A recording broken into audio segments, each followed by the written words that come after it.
পাক তো খাওয়াইতেই আছেন, শুরুতেও বিসমিল্লাহ নাই, শেষেও আলহামদুলিল্লাহ নাই, খাওয়ার মধ্যে আল্লাহর নাম স্মরণ নাই, তারপরও আল্লাহর দয়া দেখেন, আল্লাহ খাওয়াইতে আছেন, খাওয়াইতে আছেন, খাওয়াইতে আছেন, খাওয়াইতে আছেন, খাওয়াইতে আছেন। যারা শুকরিয়া আদায় করবে, যারা শুকরিয়া আদায় করবে তাদের রিজিক বাড়তে থাকবে, বাড়তে থাকবে, বাড়তে থাকবে। আর যারা শুকরিয়া আদায় করবে না তাদের রিজিক কমতে থাকবে, কমতে থাকবে। হয়তো ব্যাংকে টাকা বাড়বে, আগে বাড়ির মালিক একটা ছিল এখন 10টা হবে, আগে মার্কেট ছিল একটা এখন 20টা হবে, কিন্তু যে রিজিক খাবার দাবার এটা তার কমে যাবে, ওষুধের উপর জীবন হয়ে যাবে। ঘুমও একটা রিজিক। ঘুম ঘুম ঘুম যাইতে আমরা দোয়া পড়ি না, ঘুম ঘুম ভাঙলে, ঘুম তো মহা বড় নিয়ামত, ঘুম ভাঙলে যে দোয়াটা প্রথম কথা হলো আলহামদুলিল্লাহ। আল্লাহ এত বড় নিয়ামত দিচ্ছেন, যেগুলো বড় বড় নিয়ামত, এগুলার পরে যে দোয়াটা, এই দোয়ার শুরু হলো আলহামদুলিল্লাহ দিয়া। খানা বড় নিয়ামত, এটার পরের দোয়া শুরু আলহামদুলিল্লাহ। ঘুম অনেক বড় নিয়ামত, এটার পরের দোয়া শুরু আলহামদুলিল্লাহ। যে যেখানে জায়গা পায় সেখানে বসলে ভালো, কারো মাথা টপকায়া টপকায়া আসা এটা ঠিক না। কারণ একজন মানুষ তো আয়সা আগেই বসছেন, এখন আমি যদি তার মুখের সামনে এসে বসি তো সে কষ্ট পাইল, কাউকে তো কষ্ট দেওয়া যাবে না। লা ইলাহা ইল্লাল্লাহ। তো আগে আসতে হলে আগে আসা ভালো, আগে এসে বসলো। তো বড় নিয়ামত যেগুলো, এগুলোর শেষে যে দোয়া, এই দোয়াটা শুরু হয় কি দিয়া? আলহামদুলিল্লাহ দিয়া। কিন্তু আমরা শুকরিয়া আদায় করি না, যার কারণে দেখা যায় রিজিক কমতে থাকে, রিজিক কমতে থাকে। আর যারা শুকরিয়া আদায় করে রিজিক বাড়তে থাকে, রিজিক বাড়তে থাকে, রিজিক বাড়তে থাকে। আমাদের এই মাদ্রাসার ওস্তাদ কারি আনোয়ার সাহেব থাকেন ঢাকা, খাইতে বসছি মনে হয় বুধবারে ওনার সাথে। এই একটু পরে পরে লাকাল হামদু ওয়া লাকাশ শুকর, একটু পরে পরে শুকরিয়া, একটু পরে পরে শুকরিয়া। পরে উনি বললেন যে যদি হুজুর না হইতাম তো এত আইটেমে খাওয়া, আর এত আইটেমে খাওয়া শিখা, আর এত আইটেমে খাওয়ারও তৌফিক হইত না। এত আইটেমের খাওয়া শিখা আর এত আইটেমে খাওয়ারও তৌফিক হইতো না। আমরা যারা দুনিয়াদার, দুনিয়াটাও পাইলাম না। এক বিশেষ দুনিয়াদারের মৃত্যুর খবর পাইলাম, সবই তো রেখে চলে গেলেন, সবই রেখে চলে গেলেন। সমাজের জন্য কি করলেন, পরিবারের জন্য কি করলেন? মৃত্যুর পরে এটা সামনে আসবে, মৃত্যুর পরে সামনে এটা আসবে, এটার দ্বারা আপনি দোয়া পাবেন।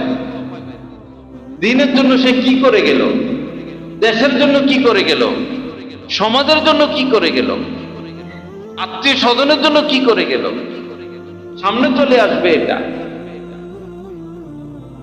আমরা কি করতেছি, আমরা কি করতেছি? রাসূল কি করেছেন? রাসূল নিজের জন্য কি করেছেন?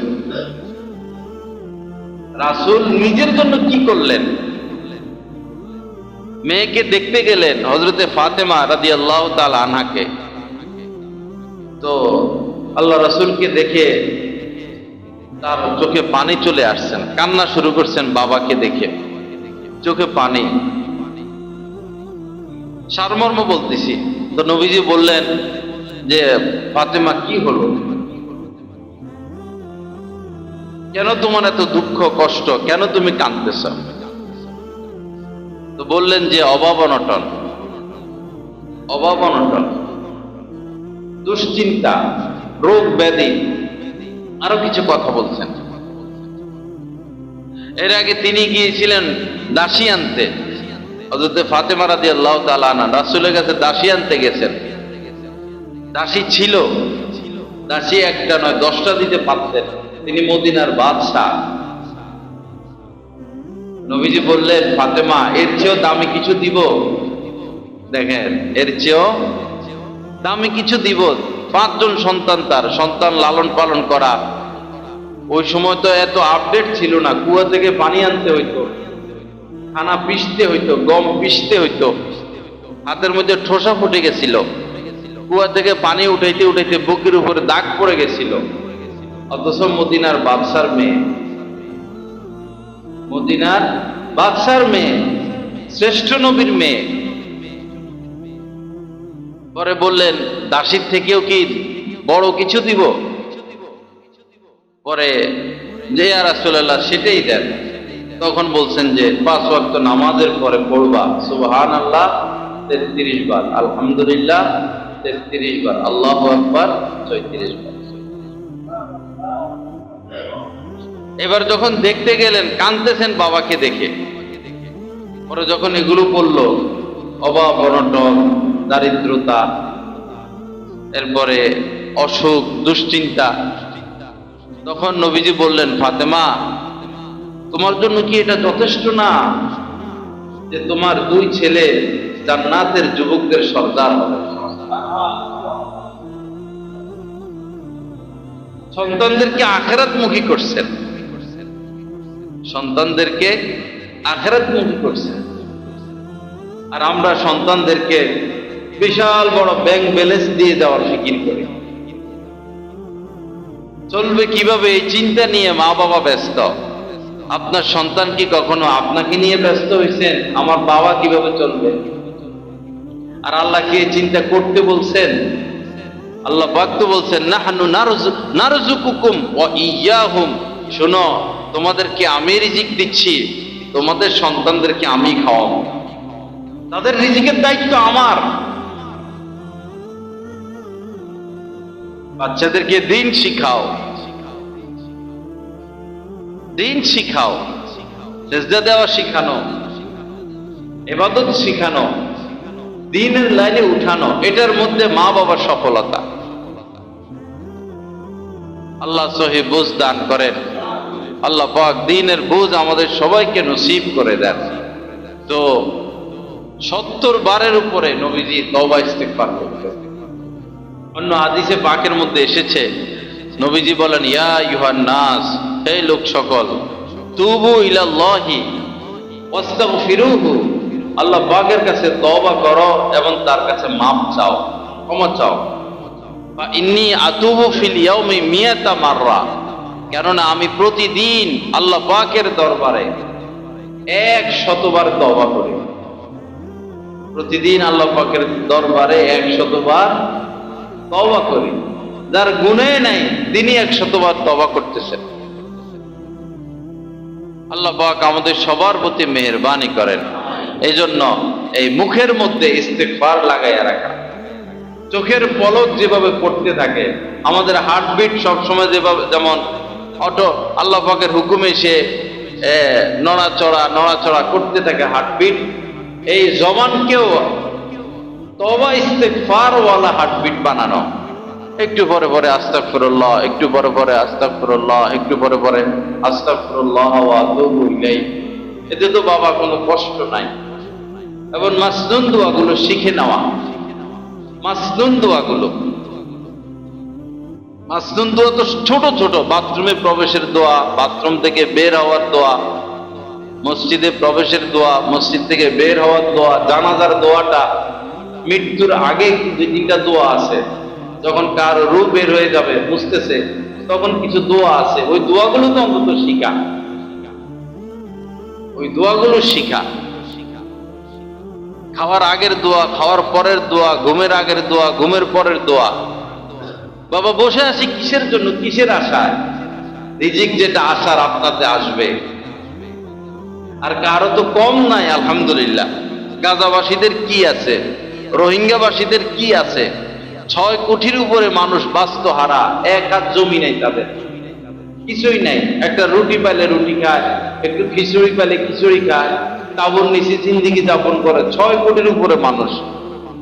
আপনাকে তো শোয়ার একটা জায়গা দিচ্ছেন আল্লাহ পাক।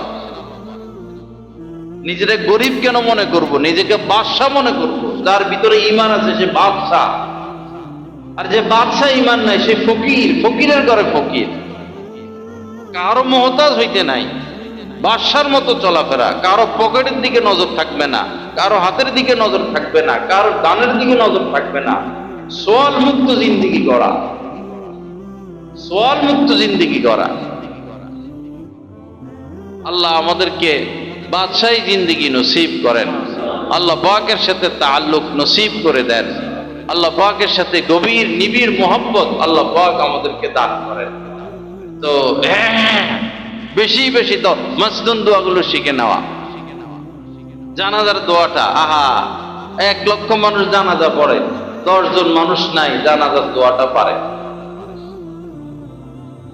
পরে ঝগড়াটা আবার পারে, ঝগড়া শুরু হয়ে যাবে, জানাজা শেষ হইতে না হইতে বস ঝগড়া শুরু করে দিব কেউ কেউ। জানাজার দোয়াটা তো শিখবো, জানাজার ফরজ কি সেটা তো আমরা জানবো। 4 তাকবীর ফরজ, এটা বলতেই হবে। প্রথম তাকবীরের পরে সানা, দ্বিতীয় তাকবীরের পরে দুরুদ ইব্রাহিম, তৃতীয় তাকবীরের পরে দোয়া। এটাই জানাজার দোয়া, সহজ করছেন নবীজি। এটাই দোয়া, আল্লাহুম্মা গফির লিহাইয়িনা, আল্লাহ যত জীবিত মানুষ আছে আমাদের মধ্যে সবাইকে মাফ করে দেন। অমাইয়িতিনা, এবং যত মৃত মানুষ আছে সবাইকে মাফ করে দেন। জানাজার দোয়ার অর্থ যদি তারা বুঝতো তো জানাজার নামাজের পরে মুনাজাত নিয়ে ঝগড়া করতো না। বুঝে না তো? এটাই তো দোয়া, আল্লাহুম্মা গফির, আল্লাহ আপনি মাফ করে দেন, লিহাইয়িনা ওয়া মাইয়িতিনা ওয়া শাহিদিনা ওয়া গায়বিনা, যারা উপস্থিত আছে, যারা অনুপস্থিত আছে, যারা জীবিত, যারা মৃত, আপনি সবাইকে মাফ করে দেন। ওয়া যাকারিনা ওয়া উনসানা, আমাদের মধ্যে যারা পুরুষ তাদেরকেও মাফ করেন, যারা মহিলা তাদেরকেও মাফ করেন। কি জামে মানে দোয়া।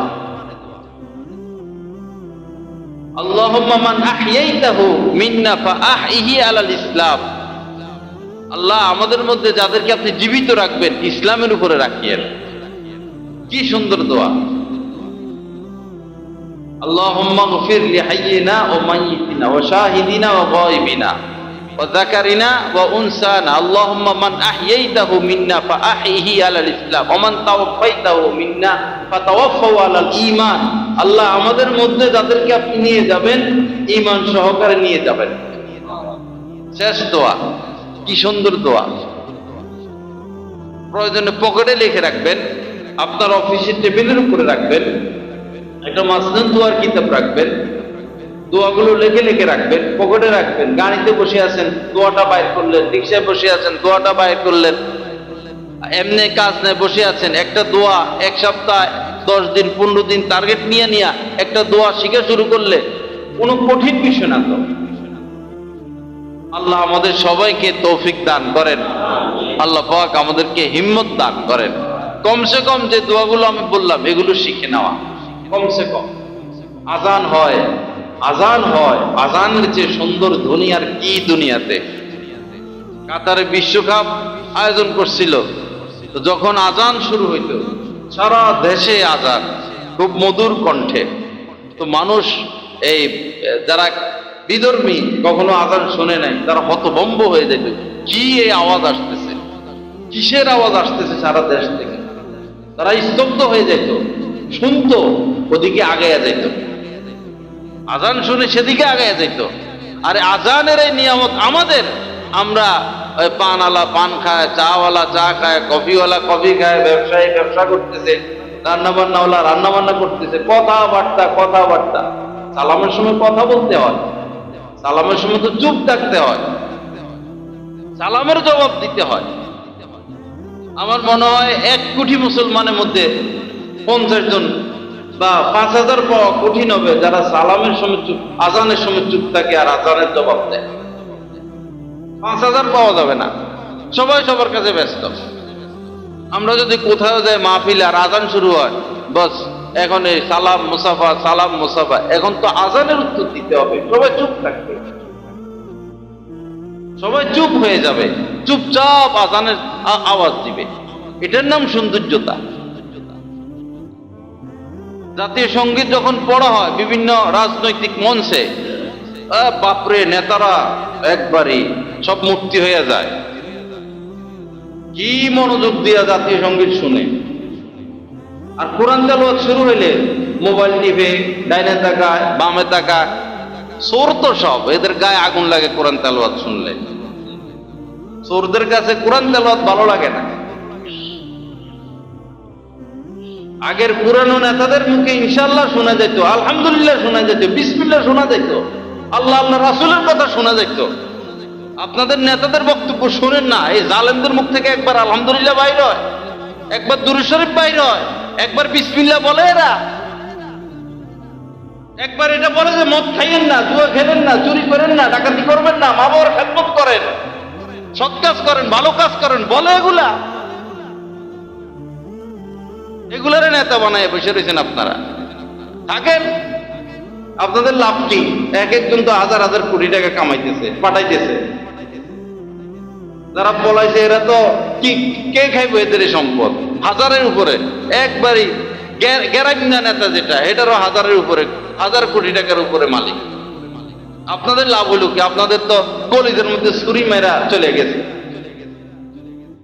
কিন্তু আশ্চর্য যে এখনো আপনাদের ভালোবাসা দূর হয় নাই, এখনো চেহারা কালো হয়ে যায়, এখনো এত দরদ, মায়ের প্রতি এত ভালোবাসা নাই, বাবার প্রতি এত ভালোবাসা নাই, রাসূলের প্রতি ভালোবাসা নাই, আলেমদের প্রতি ভালোবাসা নাই। চোর, গুন্ডা, দুর্নীতিবাজ, এই সিটার বাটপারদেরকে আমরা ভালোবাসি। লজ্জা এটা মুসলমানদের, বাঙালিদের লজ্জা এগুলো।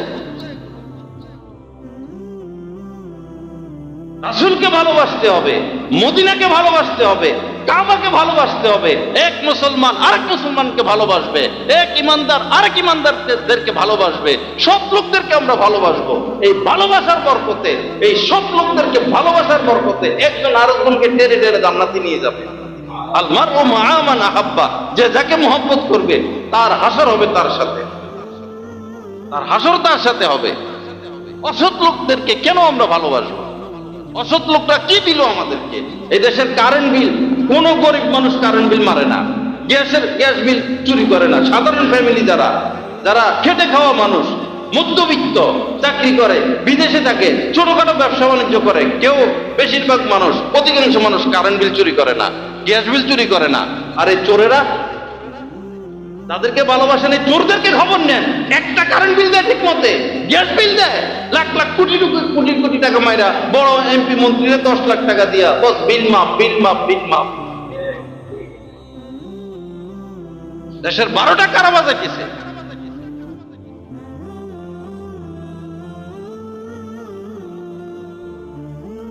আস্তাগফিরুল্লাহ আল্লাযী লা ইলাহা ইল্লা হুয়াল হাইয়ুল কাইয়্যুম ওয়া আতুবু ইলাইহি। আল্লাহ আমাদেরকে মাফ করেন, আল্লাহ পাক সহিহ বুঝ দান করেন, আল্লাহ পাক দেশকে ভালোবাসার তৌফিক দান করেন। রাজনৈতিকভাবে আগে দেশকে ভালোবাসতে হবে, দেশের ভালোবাসা, হুব্বুল ওয়াতানি মিনাল ঈমান, দেশকে ভালোবাসা এটা ঈমানেরই একটা বিষয়। দেশের একটা পাথরকে ভালোবাসা, গাছের একটা পাতাকে ভালোবাসা, দেশের একটা বালুকে ভালোবাসা, এক ফোঁটা দেশের এক ফোঁটা পানির প্রতি ভালোবাসা রাখা কর্তব্য। দেশকে ভালোবাসা কর্তব্য, দেশ গড়া কর্তব্য, দেশ নিয়ে চিন্তা করা কর্তব্য, দেশের অভাবী গরিব দুঃখী মানুষকে নিয়ে চিন্তা করা, ফিকির করা। এটা এমন এক দেশ যে দেশে এখনো বহু মানুষ আছে কারেন্ট পায় নাই, বহু এলাকা আছে এখনো কারেন্ট যায় নাই, এমন এক দেশ। এভাবে দেশ পরিচালনা করতেছে আমাদের নেতারা। বিদ্যুৎ পৌঁছাইতে পারলো না, ভালো খাবার পৌঁছাইতে পারে না, ভালো পরিবেশ দিতে পারে না। সৌদি আরব উমরা করে আসে মানুষ, এক জামা পরে 15 দিনে উমরা করে চলে আসে, জামা ময়লা হয় না। আর আমরা জামা একটা একদিন গায়ে দিতে পারি না। হাজার হাজার অসুখ। এই দেশের যত মানুষ, এই দেশের মানুষ যত টাকা কামায় সব চলে যায় হাসপাতালে, সব চলে যায়, বেশিরভাগ চলে যায় চিকিৎসা ক্ষেত্রে। কারণ বাতাস খারাপ, পানি খারাপ, খাদ্যদ্রব্য খারাপ। এগুলো সংশোধনের দায়িত্ব কাদের?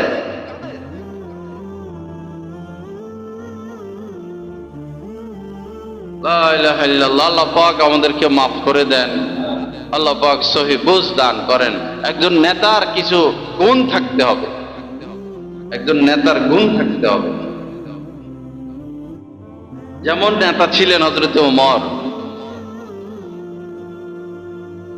খেলাফতের দায়িত্ব পাওয়ার পরে আর কোনোদিন ঘুমান নাই। দেখেন নেতার গুণ। খেলাফতের দায়িত্ব পাওয়ার পরে আর তিনি ঘুমান নাই।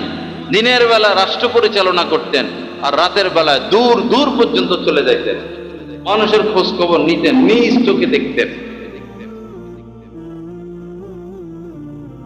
রাষ্ট্র পরিচালনা শিখে গেছেন।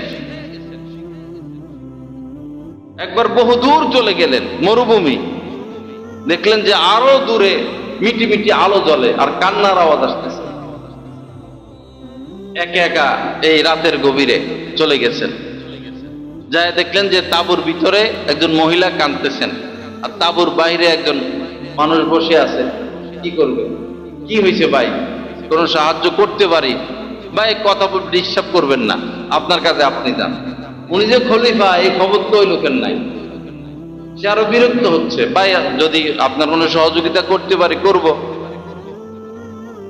আপনারা কে, কোথায় যাচ্ছেন, কেন আসছেন? পরে বললো যে আমরা খলিফার কাছে আসছি, আমরা অনেক অভাবে আছি, কষ্টে আছি, আমাদের দিন কাটে না, সাহায্যের জন্য আসছি।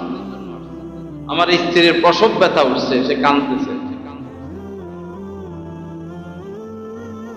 অর্ডার দিতে পারতেন তিনি, এই করো সেই করো ওই করো না, দৌড়ায়া যে আপনারা একটু অপেক্ষা করেন।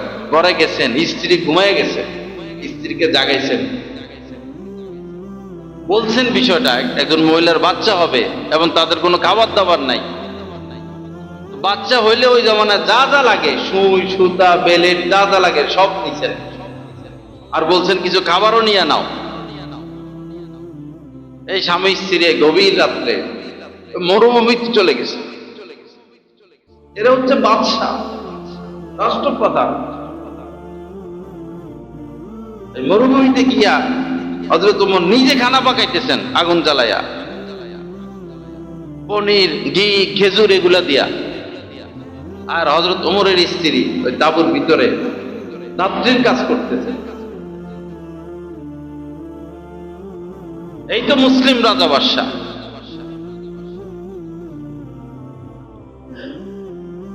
হযরত ওমরের ছেলে হযরত আব্দুল্লাহ ইবনে ওমরকে বলছেন, তুমি কখনো রাজনীতিতে আসবা না।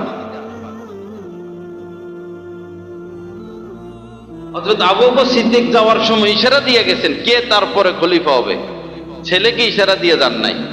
হযরত ওমরও ইশারা দিয়ে গেছেন, মূলত নবীজিও ইশারা দিয়েছেন, হযরত ওমরও ইশারা দিয়ে গেছেন, তারপরে কে খলিফা হবে ছেলের নাম বলেন নাই। হযরত ওসমান খলিফা হলেন, তারও সন্তান ছিল, ছেলের নাম বলে যান নাই। হযরত আলী খলিফা হলেন, ছেলের নাম বলে যান নাই। আর আমরা এমন দুই ফ্যামিলির পেছে পড়ছি, জীবনে আর বাইরে হওয়ার সুযোগ নাই, দেশে আর যোগ্য লোক নাই।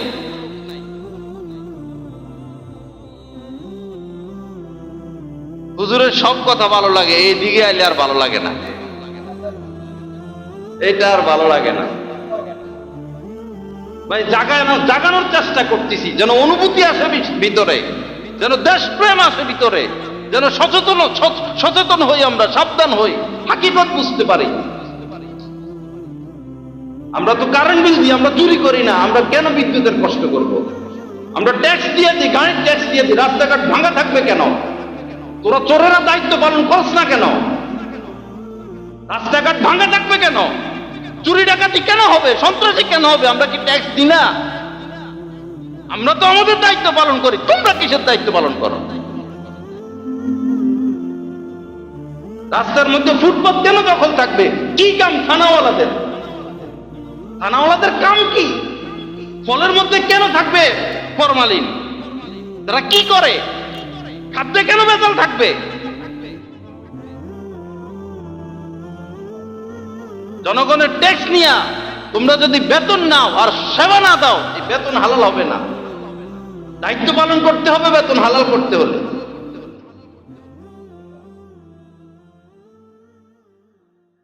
আস্তাগফিরুল্লাহাল্লাযী লা ইলাহা ইল্লা হুয়াল হাইয়ুল কাইয়্যুম ওয়া আতুবু ইলাইহি। আউযু বিল্লাহি মিনাশ শাইতানির রাজীম। আউযু বিল্লাহি মিনাশ শাইতানির রাজীম। আউযু বিল্লাহি মিনাশ শাইতানির রাজীম। আল্লাহ পাক আমাদেরকে maaf করে দেন, সহিহ বুঝ দান করেন। দেখুন হযরত ওমর খলিফা, হযরত ওমর খলিফা, কার্যক্রম কি? হযরত সিদ্দিক আকবর খলিফা, কি নজির দেখাইয়া গেছে।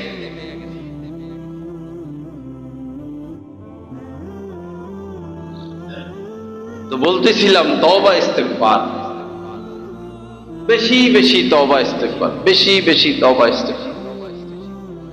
তওবা ইস্তেগফার করলে, আল্লাহ পাকের কাছে মাপ চাইলে আল্লাহ পাক কেমন খুশি হন। নবীজি এটা হাদিসে পাকের মধ্যে বলেছেন যে কোন লোক মরুভূমিতে সফর করতেছে, আগের জামানায় তো উট ছিল, ঘোড়া ছিল, বিশাল বড় মরুভূমি পার হচ্ছেন, হঠাৎই উট হারায় গেল। উট হারায় গেছে, ডাইনে বামে সামনে পিছনে মরুভূমি আর মরুভূমি, উট আর পেল না। কি করবে এখন? তো তার মৃত্যু ছাড়া আর কোনো রাস্তা নাই, হেঁটে এই 100 মাইল আসা তো সম্ভব না। নিশ্চিত মৃত্যু, মৃত্যু জেনে কাঁদতে কাঁদতে শুয়ে গেছে, ঘুমায় গেছে।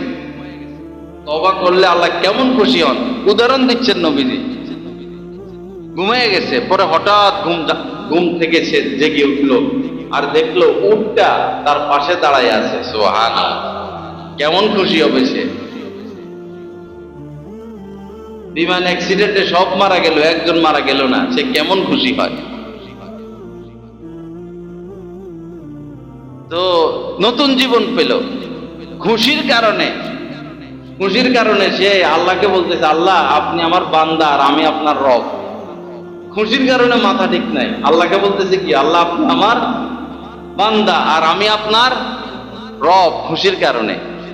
তো নবীজি বলেন যে এই লোক নতুন জীবন পেয়ে যে পরিমাণ খুশি হয়েছে, তওবা করলে আল্লাহ পাক বান্দার উপরে এর চেয়ে বেশি খুশি হয়ে যান। তওবা এমন জিনিস। মদিনার এক মহিলা ব্যভিচার করত, গর্ভে অবৈধ সন্তান চলে আসলো।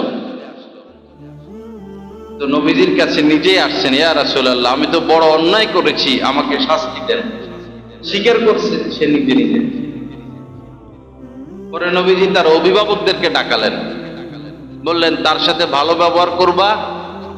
তার যখন সন্তান ভূমিষ্ঠ হয়, এখন তো তাকে শাস্তি দেওয়া যাবে না, গর্ভে সন্তান, তার সন্তান যখন ভূমিষ্ঠ হবে আমার কাছে নিয়ে আসবে।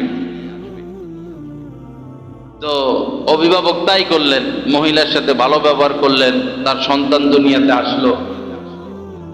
সে ইচ্ছা করলে না আসলেও থাকতে পারত, নবীজি লোক পাঠাইয়া তার খবর নিতেন না। ইচ্ছা করলে না আসলেও থাকতে পারত, ইচ্ছা করলে মদিনা থেকে মক্কা চলে যেত, অন্য শহরে চলে যেতে পারত এই মহিলা। কিন্তু সে তওবা করবে, কামেল তওবা। সে পাপ করছে, আমি পাপী, আমাকে তওবা করতে হবে। নিজের সন্তান ভূমিষ্ঠ করলো, এই নিষ্পাপ বাচ্চাকে রেখে মৃত্যুর দণ্ডের দিকে স্বেচ্ছায় যাওয়া, এটা সহজ কথা না। ইতিহাসে এরকম ঘটনা এরকম ঘটনা খুব কম। বাচ্চাটা হইছে, এখন বাচ্চাকে দুধ পান করানো, তাকে লালন পালন করা, তাকে দেখা, তার সাথে খেলাধুলা করা, তাকে আদর সোহাগ করা, এই শান্তি মানুষ কোথায় পাবে? এই শান্তিকে বিসর্জন দিয়ে এই মহিলা নিজে নিজে চলে গেছেন রাসূলের কাছে, হে আল্লাহ রাসূল আমাকে শাস্তি দেন, আমি অপরাধ। পরে শক্ত করে তার শরীরের কাপড় বাঁধা হলো, গর্ত করা হলো, গর্তেতে তাকে রাখা হলো। পরে রজম, যেটা বিবাহিত নারী পুরুষ জিনা করলে পাথর মেরে তাদেরকে হত্যা করতে হয়, পরে তার ব্যাপারে সেটাই বাস্তবায়ন হলো, পাথর মেরে তাকে হত্যা করা হলো। পরে নবীজি নিজে তার জানাজা পড়েছেন। সুবহানাল্লাহ। হযরত ওমর বললেন, ইয়া রাসূলুল্লাহ এই জিনাকারী নারীর জানাজা পড়াইলেন আপনি? নবীজি বললেন, ওমর এই মহিলা এমন তওবা করেছে, এই মহিলা এমন তওবা করেছে, তার তওবা যদি মদিনার 70 জন পাপীদের উপর বিলিয়ে দেওয়া হয়, তার তওবাকে যদি 70 জন পাপীদের মাঝে বিলিয়ে দেওয়া হয়, এই 70 জন পাপীর জন্য এটা যথেষ্ট হয়ে যাবে। এমন তওবা, সে এমন তওবা করলো, তার তওবাটা এমন যে নিশ্চিত তো মৃত্যু। আল্লাহর সন্তুষ্টির আশায় সে নিজেকে মৃত্যুর দিকে ঠেলে দিল। আর আমাদের সমাজে কোন ঘরটা বাকি আছে যেখানে জিনা ব্যভিচার হচ্ছে না? যারা বিদেশ চলে যায়, বিশেষ করে কাফের রাষ্ট্র, কয়জন এমন যারা জিনা থেকে বিরত থাকে? যারা স্ত্রীকে রেখে 2 বছর 3 বছর দূরে দূরে থাকে, কয়জন স্ত্রীর নিরাপদ? যারা মেয়েরে ঢাকা ভার্সিটি পাঠায় দেন, চট্টগ্রাম ভার্সিটি পাঠায় দেন, সেই দূরে দূরে দূরে দূরে রাজশাহী, খুলনা, মেসে থাকে, কয়টা মেয়ে নিজের সতীত্বের হেফাজত করে? আমাদের গাছতলাঘাটের একটা ছেলে কোনো এক ভার্সিটিতে পড়ে, সে আমাকে বলল যে ইমান রাখার কোনো পরিবেশ নাই। সন্ধ্যা হইলে জোড়ায় জোড়ায় জোড়ায় জোড়ায় বাগানে বাগানে বাগানে বাগানে, কর্তৃপক্ষ এদিকে তাকায় না, যার যা ইচ্ছা করতেছে। আমরা জানালা খুলতে পারি না, আমরা ডাইনে বামে তাকাতে পারি না।